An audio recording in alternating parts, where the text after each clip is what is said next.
আমার দেশকে কেউ হেয়পন্ন করে কথা বলবে আমার সামনে, আমার দেশকে কেউ দ্বিতীয় অবস্থানে নিয়ে আমার সাথে কথা বলবে, সেই মানুষকে আমিও সম্মান জানাবো না কখনো, যে মানুষ আমার দেশকে সম্মান করে না। তো আমাকে সম্মান করতে হইলে আমার দেশকে সম্মান করতে হবে।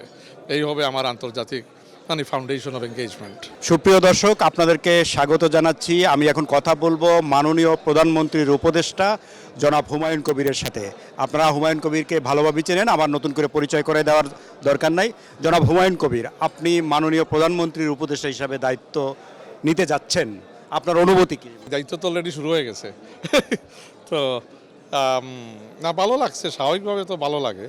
এতদিন পর দল একটা সুযোগ পাইছে রাষ্ট্র পরিচালনার, স্বাভাবিকভাবে ভালো লাগে। অনেক রক্তের বিনিময়ে এই দায়িত্ব পাওয়া, তো এইগুলা মনে রাখতে হবে। এবং কি কঠিন পরিস্থিতির মাধ্যমে এই দল ক্ষমতায় আসছে, বাংলাদেশের মানুষের আস্থা অর্জন করছে, তো এগুলো মনে রাখতে হবে। এগুলো ভুলে গেলে আবার চলবে না। এবং মানুষ এই ধরনেরই সরকার চায়, যে সরকার সত্যিকারেই মানুষের, জনগণের সরকার। তো যে সরকার আমরা গঠন করছি মানুষের 2/3 ভোট নিয়ে, আমাদের নেতা যে জনপ্রিয়তা অর্জন করছেন, বাংলাদেশের জনগণের যে আপনার ভালোবাসা উনি পেয়েছেন, তো আশা করি আমাদের নেতা গণপ্রজাতন্ত্রী বাংলাদেশ সরকারের মাননীয় প্রধানমন্ত্রী জনাব তারেক রহমান বাংলাদেশের মানুষকে কোনোভাবেই হতাশ করবেন না এবং বাংলাদেশকে একটি উন্নয়নশীল দেশ হিসাবে গড়ে তুলবেন। ঐক্যবদ্ধ উনি বাংলাদেশকে একটা ঐক্যর নেতৃত্বে, ঐক্যভিত্তিক নেতৃত্বে এগিয়ে নিয়ে যাবেন। সবাইকে ইনশাআল্লাহ একটা ইনক্লুসিভ গভর্নেন্স ব্যবস্থার মাধ্যমেই এই দেশকে এগিয়ে নিয়ে যাবেন এবং সকলের জন্য সমান সুযোগ এই দেশে যাতে তৈরি হয়। আপনার সমাজ ব্যবস্থায় বলেন, আর ব্যবসায় বলেন, রাজনীতিতে বলেন, যে কোনো আপনার সেক্টরে বলেন, এখানে যাতে সবাই সমান অধিকার পায় এবং সবাই সুযোগ থাকে এই দেশেই আপনার ভালো হয়ে ওঠার, অ্যাম্বিশাস হয়ে ওঠার এবং কিছু একটা তার নিজের জন্য অর্জন করতে পারে এবং সে গর্বিত হয় যে সে এই দেশেরই একজন।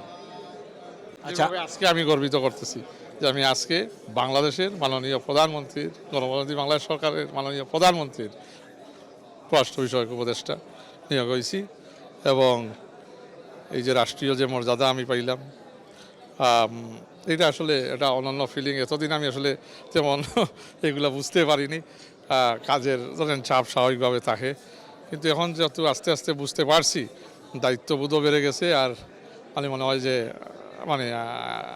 I need to do this well এবং বাংলাদেশ এমন এক জায়গায় আমরা নিয়ে যেতে চাই যে বাংলাদেশ শুধু এই অঞ্চলে না, গ্লোবাল পলিটিক্যাল অ্যাফেয়ার্সে একটা ভূমিকা রাখে এবং ইনফ্লুয়েন্সিয়াল ভূমিকা রাখে এবং আমাদের এই দেশের পোটেনশিয়াল আছে।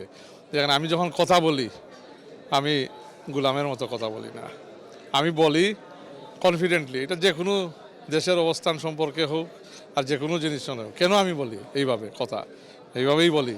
এখানে যে নেতাকে 2/3 মেজরিটি দিয়ে বাংলাদেশের মানুষ প্রধানমন্ত্রী করছে, এই নেতার সরকারে এমন কোনো উপদেষ্টা থাকবে না যে বিলাইয়ের মতো কথা বলবে। তার পিছনে বাংলাদেশের 2/3 মানুষের ভোট। আমি চিন্তা করি যে 180 million people are shouting for me. যে বলে মেসি স্টেডিয়ামে উঠলে আর্জেন্টিনার যে স্টেডিয়ামের আওয়াজ বললো ইয়া দৌড়ের। তা আমি যখন আমার উপদেষ্টার দায়িত্বে বা আমার রাষ্ট্রের দায়িত্বে তখন দায়িত্ব আমি পালন করি বা আমার দলের দায়িত্ব পালন করি, I feel the noise of 180 million people egging me on, যে যাও করো। এর জন্য আমার দেশকে কেউ হেয়পন্ন করে কথা বলবে আমার সামনে, আমার দেশকে কেউ দ্বিতীয় অবস্থানে নিয়ে আমার সাথে কথা বলবে, সেই মানুষকে আমিও সম্মান জানাবো না কখনো, যে মানুষ আমার দেশকে সম্মান করে না। তো আমাকে সম্মান করতে হইলে আমার দেশকে সম্মান করতে হবে।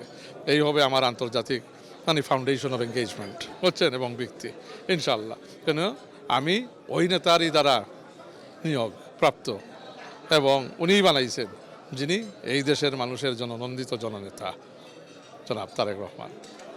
আচ্ছা, আপনার মন্ত্রণালয়ে আরও একজন মন্ত্রী আছেন, একজন প্রতিমন্ত্রী আছেন, আপনি উপদেষ্টা, আপনার রোলটা কি হবে? না, আমার রোলটা তো হচ্ছে সেন্ট্রাল রোল, প্রধানমন্ত্রীর on behalf of the prime minister I will see oversee foreign affairs. এবং উই উইল ওয়ার্ক ক্লোজলি, আমরা জয়েন্ট আপ ওয়েই একটা কাজ করতে চাই। যেমন রাষ্ট্রমন্ত্রীর সাথে আমার অনেক কাজের সুযোগ হয়েছে। বিগত সরকারে উনিও রাষ্ট্রীয় পদে ছিলেন, রাষ্ট্রীয় দায়িত্বে ছিলেন। তো আমার হ্যাঁ তো ওনার সাথে আমার একটা আগের পরিচয় আছে। তো ইনশাল্লাহ আমরা ফ্র্যাগমেন্টেড ওয়ে কাজ না করে একটা জয়েন্ট আপ ওয়ে এখন বিভিন্ন ন্যাশনাল ইন্টারেস্ট ভিত্তিক ইস্যুগুলো এগিয়ে নিতে মানে we want to take forward. এবং পররাষ্ট্রনীতিতে, সিকিউরিটি নীতিতে অনেক কিছু আছে ইন্টারন্যাশনাল ইকোনমিক ইস্যুসগুলোতে। তো যাতে অ্যাজ এ হোল আমরা একটা জয়েন্ট আপ ডিসিশন মেকিং প্রসেসে থাকি গভর্নমেন্টে, এবং প্রধানমন্ত্রীর অফিস থেকে লাগিয়ে মন্ত্রণালয়গুলোতে একটা সমন্বয়তা থাকে।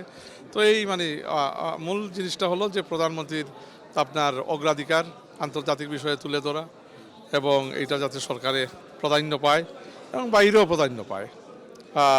এবং আপনার বিভিন্ন আন্তর্জাতিক যে আমাদের নীতি নির্ধারণীতে এটা ভূমিকা রাখা, যেখানে মানে প্রাইম মিনিস্টারের ভিউ পয়েন্টটা আপনার ক্যারি করে এবং ভিউ পয়েন্ট রিফ্লেক্ট করে আমাদের পলিসি মেকিংয়ে।